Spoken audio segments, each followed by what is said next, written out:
you have a dog that's just a die-hard driving dog is to fetch those sheep. You go where you want the sheep to go. Like if you're going to load in a trailer, if I was loading sheep through this gate into a trailer, I'm going to get the sheep with me and I'm going to come up to the trailer. I'm either to walk in the trailer and let the dog fetch them up to me. I'm not going to try to drive them in a trailer unless I have a really good driving dog. So getting him to understand you're going to stay with the sheep and he's going to be to the outside. The more he does that, even on my sheep, he'll understand it on your sheep. Your sheep will become fetchier. They'll learn to be a better flock, and then it's easier to maneuver. If you have to drive, if you want to drive them somewhere, that's fine. Then it's you and him together, and him just maneuvering side to side with you to push them somewhere. We did that yesterday. I had to put 3 lambs in the barn because they were getting slaughtered, and I have an aisleway.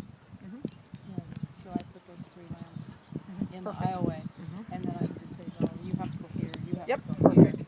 And he did pretty good, but he would get out in front of me, and the lambs would take off, and then I'd holler at him. I said, "No, you got to get back here." And he'd come back, and then he'd stay with me, and then if I asked him to go, he'd go. He really did well yesterday, and he didn't run through the middle of them. That's perfect. And That's really what you want. That's what he used to do. He used to just run through the middle of them, and I was like, The other thing that would happen is him understanding how to fetch sheep. Is let's say you were taking them down the alleyway and you're going, and all of a sudden you realize somebody left the far door open, the gate open at the very end. If he understood how to get around between the sheep and the fence, even in a narrow alleyway, he'd go, and get in front of it and stop them from getting down on the gate. So we want to have dogs that can do both tasks, that they can fetch and drive. So if you head out about where the sandy spot is, then let him gather those sheep to you. And again, remember, once you get those sheep to you, the task is lunging a horse. Sheep in the center, they're just there. You're just getting him to understand where that circle is. He's not to come into you. And then if you want him to change direction, or he changes direction, you drop that stick down to the other side and let him go the other way. that's where my brain is. That's okay. It's okay.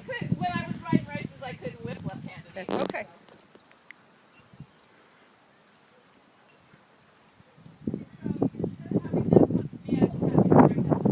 Well, if you leave him and start to walk towards them, they're going to come out to you anyway. These guys like people.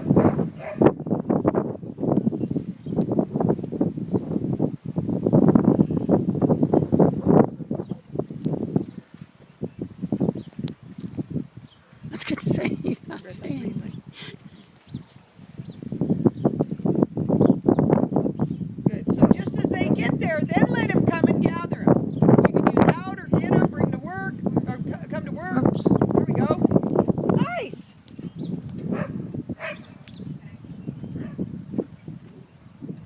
And then you make a plan, Terry, that you're moving these sheep as if you had to move them from gate to gate or someplace else or to a pasture. And you just don't want him running them over the top of you. Good. And he doesn't need, the nice part about a ranch dog is we can go with a minimum of commands. As long as the dog understands how to keep sheep with us and stay off the pressure, you don't need a whole lot of command. Yeah. Because we don't care how they do it specifically, we care that they do it in a workmanlike manner. Good. So with these sheep, the only difference is with these sheep, he's working kind of tight. He's working close to Yeah, you. he does like to get in. So if these were her sheep, he might not be able to get this close. Oh, And okay. this is what I was telling Sally with the red dog. The point is to use sheep like this to teach the dog so that when they work other sheep, the dog already knows what the word means, so they'll do it. So here I would work harder on getting him a little Oh, farther. out yeah, off the because they sheep. wouldn't be pushing her so much. I don't like it when they're on top of me. Yeah. And with sheep that are more reactive to a dog, he's not going to be able to be this close. So you don't want the dog to think that he can work this close. Oh, true. Yeah. You want the dog to learn to work at your distance. Then they start realizing what that is. They learn what's called raiding, R-A-T-I-N-G. They raid the sheep. They don't push them over the top of it. Good, good. There you go. Good boy. So there, he went and brought her back. He didn't chase her. Brought her back to the group, and he settled down when he got there.